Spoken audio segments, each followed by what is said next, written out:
सूरजजीत, आपण 10 दिवस उपोषण केलं आणि त्यानंतर आता तुम्ही हॉस्पिटलमध्ये ॲडमिट झालात. कशी आहे परिस्थिती आता? नमस्ते मॅडम. जय शिवराय. तब्येत बरी आहे. काल रात्री 2:15 वाजता उपोषण सोडलं. त्यानंतर तात्काळ इथं मॅक्स केअर नारायणगाव या ठिकाणी ॲडमिट झालो आहे. कारण काल मला एक पोटामध्ये दुखायचा त्रास झाला होता. तात्काळ तिथं सोनोग्राफी केली तर थोडी लिव्हरला सूज दाखवली होती. कारण इतके दिवस पोटाला आतड्यांना जो ताण पडला होता त्याच्यामुळं ती कदाचित सूज आली असेल असं डॉक्टरांचं म्हणणं आहे. आणि त्या संदर्भात खरं तर उपचार घेतात. आता आपण जर बघितलं तर 21ची सुनावणी जी आहे ती स्थगित झाली. पण ह्यानंतर काय भूमिका असणार आहे तुमची? खरं तर ही जी जनसुनावणी होती मुळात तीच बेकायदेशीर होती. आणि त्या जनसुनावणीसाठी आम्ही कलेक्टर साहेब असेल किंवा इतर प्रशासनाशी याच्या अगोदरही पत्रव्यवहार केला होता. परंतु प्रशासनाकडून खरं तर कुठला दाद येत नव्हती म्हणून हे टोकाचं पाऊल उचलायला लागलं. परंतु आज जनसुनावणी ही जी 21 तारखेला होणार होती ती रद्द झाली, स्थगित झाली. पण तरी पण हा म्हणजे काही फार मोठं यश आहे असं पण नाही. ही एक छोटीशी लढाई जिंकलेलो आहे आपण. अजून अनेक त्या ठिकाणी पुढे लढाई जिंकायच्या आहेत, कारण हे फार मोठं युद्ध आहे. अदानी ग्रुप म्हणजे काय छोटा ग्रुप नाही. बरं, ते प्रकल्प अदानी कंपनी करते म्हणून विरोध आहे आपला असं पण नाही. तिथं कोणी जरी दुसरी कंपनी असते आणि गव्हर्नमेंट जरी दुसरं असतं तरी हाच विरोध असता, कारण या तालुक्याला ह्या प्रकल्पापासून कुठलाच फायदा नाही आहे. याचे सगळे डिसॲडव्हान्टेज असते. आपल्या तालुक्यातील आदिवासी बांधव आहे, यांच्या जमिनी जातात आहे. जी भात पिकं आहे, जे सिजनल पिकं आहे, त्याच्यावरती अवलंबून आहे, ती शेती हिरवून घेतली जाते.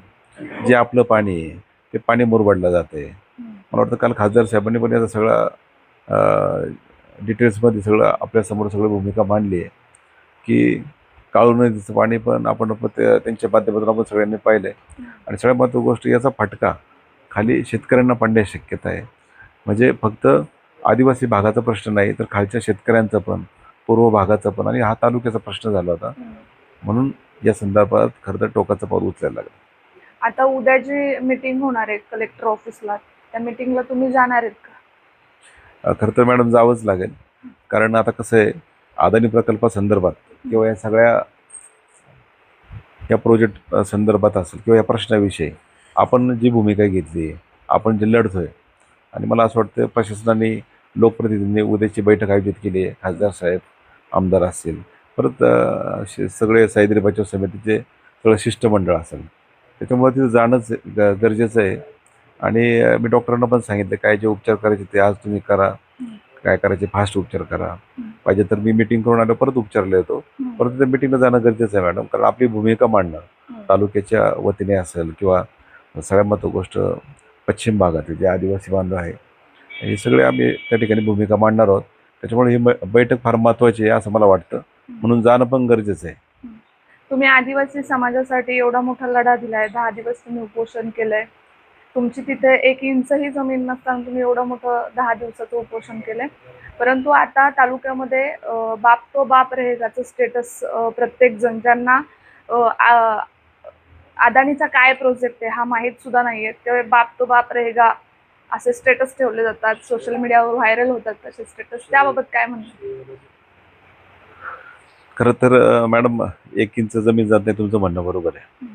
परंतु ज्यावेळेस मी आदिवासी भागात जातो आणि शेवटी आपल्या एक तालुक्याचा एक घटक येतो, पश्चिम भाग जरी असला, आपले आदिवासी बांधव जरी असले, परंतु मी वारंवार हे सांगत आलो की सगळ्यात महत्त्वाची गोष्ट हा तालुक्यातला एक भाग आहे, ती पण आपलीच लोक आहेत. जसा पूर्व भागात विकास होतो तसं पश्चिम भागात पण झाला पाहिजे, हे माझं वारंवार सांगणं आहे. आणि ते जे आदिवासी बांधव आहे हे माझे अत्यंत आमचं एक घट्ट नातं आहे. अनेक मित्र आहे माझे, त्याच्यामुळे त्यांच्या भावना मला माहिती आहे. ही सगळे सामान्य लोक आहे आपली. आणि आज जर त्यांच्यावर वेळ आली असेल तर त्यांच्या मागे कोणीतरी उभं राहिलं पाहिजे. सगळ्यात महत्त्वाची गोष्ट आज नवळच्या ग्रामसभेत मी त्या सगळ्या भावना पाहिल्या, महिलांचं रडणं पाहिलं. आणि त्याच्यामुळं ते पण एक अपेक्षेने माझ्याकडे पाहत होते. आणि मला असं वाटलं की आपण काहीतरी असं टोकाचं पाऊल तरी उचललं पाहिजे किंवा काहीतरी केलं पाहिजे. या संदर्भातून खरं तर 9 ऑगस्टला जागतिक आदिवासी दिन होता आणि सगळ्यात महत्त्वाची गोष्ट क्रांती दिन होता. म्हणून ही क्रांतीची एक छोटीशी सुरुवात झाली. पण मला अपेक्षित नव्हतं की जवळजवळ एक 15,000 ते 20,000 लोक त्या ठिकाणी भेटून गेली. 6,500 ते 7,000 लोकांनी सह्या स्वाक्षरी करून पाठिंबा दिला. म्हणजे असं अनेक अनेक गावांचा पाठिंब्याची पत्र आली, अनेक संघटनेची पाठिंब्याची पत्र आली. सगळ्याच पक्षांनी जवळ पाठिंबा दिला. महत्त्वाची गोष्ट मॅडम, जरी आपण छोटीशी सुरुवात जरी केली, परंतु तालुका एकत्र झाला या लढ्यासाठी. हा तालुक्याचा प्रश्न झाला, म्हणून खरं तर मला त्या गोष्टीचा थोडा आनंद आहे, की चला या निमित्ताने तालुका एकत्र होतोय, की असं जर कुठला प्रश्न आला तर नक्कीच त्या माध्यमातून खरं तर तालुक्याने एकत्र येऊन त्या ठिकाणी लढा देणं गरजेचं आहे.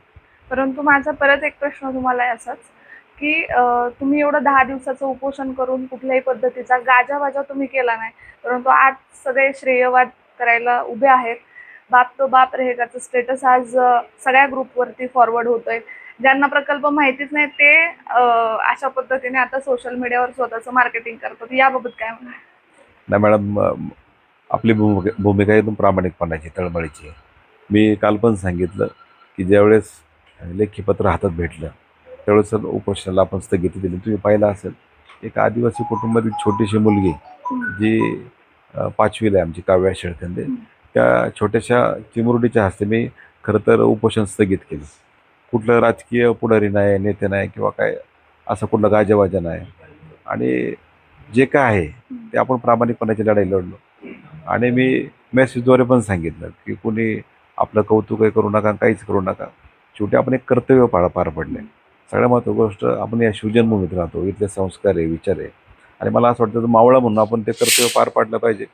आता मला बाकीचे स्टेटस वगैरे तुम्ही सांगते म्हणून माझा त्यांना सल्ला नाही. शेवटी आपण इतरांना सल्ला देऊ शकत नाही, परंतु ज्यांनी त्यांनी त्याचं ह्या खरं तर आत्मपरीक्षण केलं पाहिजे.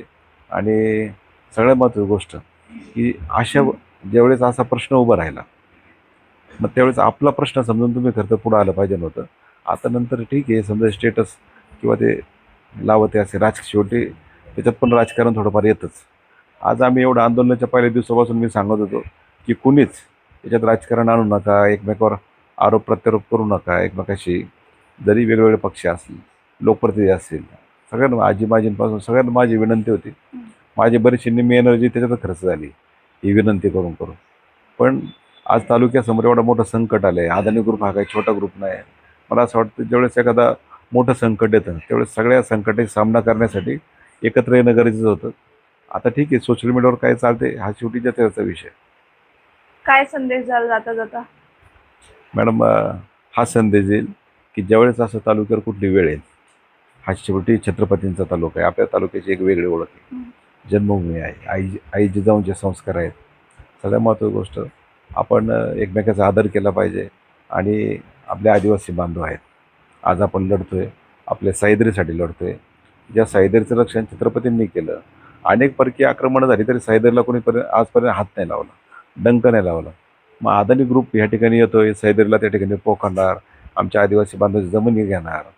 एक आपण शिवभक्त म्हणून आपल्याला वाटतं का नाही की सह्याद्रीला जर आज कोण हात लावत असेल, म्हणजे जे कोणालाच आजपर्यंत जमलं नाही ते अदानी ग्रुपने करून दाखवलं या राज्यकर्त्यांच्या जीवावर. म्हणून मी पहिल्यांदाच सांगितलं की अदानी नाही, अजून दुसरं जरी कोणी असेल तरी असाच विरोध असता. परंतु ज्या प्रकल्पापासून आपला काहीच फायदा नाही, आम्ही म्हणतोय ना की आम्हाला पुणे नाशिक रेल्वे द्या, गव्हर्नमेंटने ते केलं पाहिजे. ज्या प्रकल्पामुळं, ज्या प्रोजेक्टमुळं तालुक्याचा काय पालट होईल, विकास होईल, असं काहीतरी द्या ना. परंतु असे प्रकल्प आमच्या माथी का मारताय? ह्या प्रकल्पापासून नाही स्थानिक लोकांना काय रोजगाराच्या संधी आहेत, किंवा पाण्याचा पण सगळ्यात महत्त्वाचा प्रश्न आहे, पेसा क्षेत्र आहे. आणि पेसा क्षेत्र असताना मला असं वाटतं या सगळ्या इको सेन्सिटिव्ह झोन आहे, जागतिक पर्यटन स्थळ नाणेघाट आहे, माळशेजसारखा एक सुंदर परिसर आहे. मग असं असूनही तालुक्याला एक आपला पर्यटन तालुका आहे, आणि असं असूनही त्या पर्यटन तालुक्यात जर पर्यटनाच्या ठिकाणी जर असं कोणतरी अतिक्रमण करत असेल किंवा या सगळ्या पर्यावरणाचा ऱ्हास करत असेल, मला असं वाटतं चुकीचं आहे.